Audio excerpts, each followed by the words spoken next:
বাংলাদেশ জাতীয়তাবাদী বিএনপির গাজীপুর শাখার মেট্রো থানা বাসন মেট্রো থানার 13 নং ওয়ার্ডের আজকের এই কর্মী সভার সভাপতিত্ব করিবেন 13 নং ওয়ার্ডের সভাপতি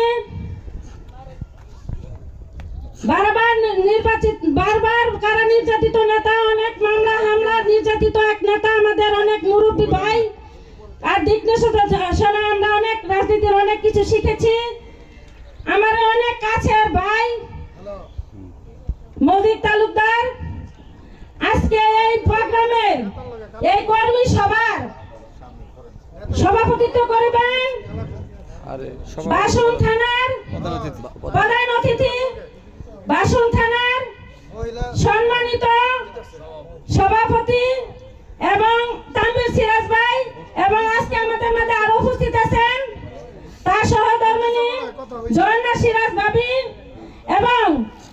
এবং উপস্থিত আছেন বাসন মেট্রো থানা সিনিয়র সহসভাপতি গিরাজ ভাই, আমাদের মধ্যে উপস্থিত আছেন 14 নং ওয়ার্ডের সভাপতি আতর ভাই, আমাদের মধ্যে উপস্থিত আছেন বাসন মেট্রো থানার যুগ্ম সাধারণ সম্পাদক আমিনুল ভাই সহ 13 নম্বর ওয়ার্ডের জয়েন্ট সেক্রেটারি সাধারণ সম্পাদক আবুল হোসেন ভাই, প্রত্যেক ওয়ার্ডের নেতৃবৃন্দ এবং আমার মহিলা দলের বাসন থানার নেতৃবৃন্দ, যুব দল, ছাত্র দল, মহিলা দল সকল নেতৃবৃন্দকে আমার মহিলা দলের পক্ষ থেকে আন্তরিক শুভেচ্ছা অভিনন্দন। আজকে বক্তৃতা দেব আমার সভাপতি সিরাজ ভাই, তানভীর সিরাজ ভাই। তার কারণ হলো তার নির্বাচনী এলাকা হয়েছে 13 নম্বর ওয়ার্ড। সে 13 নম্বর ওয়ার্ডের কৃতি সন্তান।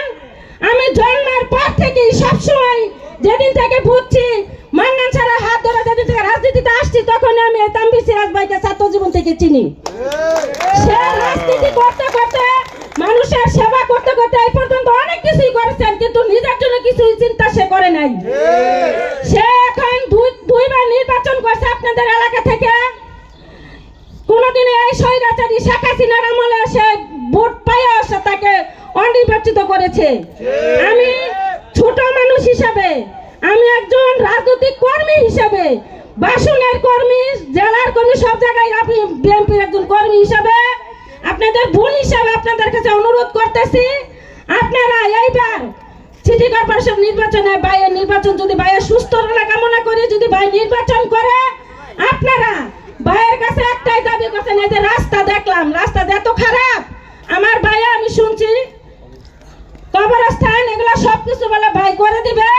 আপনারা ভাইকে বিপুল ভোটে খালি এই কালাকুন্না 13 নম্বর ওয়ার্ডে সারা গাজীপুরের 57টা ওয়ার্ডের চেয়ে বেশি ভোট যেন এই ওয়ার্ডে পায়, আমার সংক্ষিপ্ত এখন সংক্ষিপ্ত বক্তব্য শেষ করতেছি। ভাইয়েরা কথা বলবো, ভাই অনেক জার্নি করে আসছে, এর জন্য আমি কথা বাড়াইলাম না। আমার আরেকটাই দাবি, আমি নির্বাচন করতে চাচ্ছি, আপনারা আমার জন্য দোয়া করেন। 16, 17, 18 নম্বর থেকে আমার ভাইও বলছে, নেতারাও বলছে, শওকত ভাই বলছে, রনিও বলছে যে আপনি নির্বাচনের কাজ চালান, আপনার অনেক ত্যাগ দলের জন্য, আপনি যদি কাজ করেন ইনশাআল্লাহ আপনার পাশে আসি, আপনি ভালোভাবে কাজ করে যান। আপনারা আমার জন্য দোয়া করবেন। আমার ভাইয়ের আশীর্বাদ আছে, দোয়া আছে আমার পাশে, আমি জানি।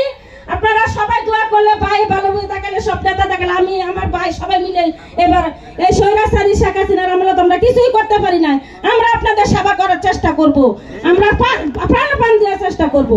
তাই এখন আমার সংক্ষিপ্ত বক্তব্য এখন শেষ করলাম। বাংলাদেশ জিন্দাবাদ, বাংলাদেশ জাতীয়তাবাদী দল জিন্দাবাদ, বাংলাদেশ মহিলা দল জিন্দাবাদ, তারেক রহমান, খালেদা জিয়া জিন্দাবাদ, শহীদ জিয়া অমর হোক।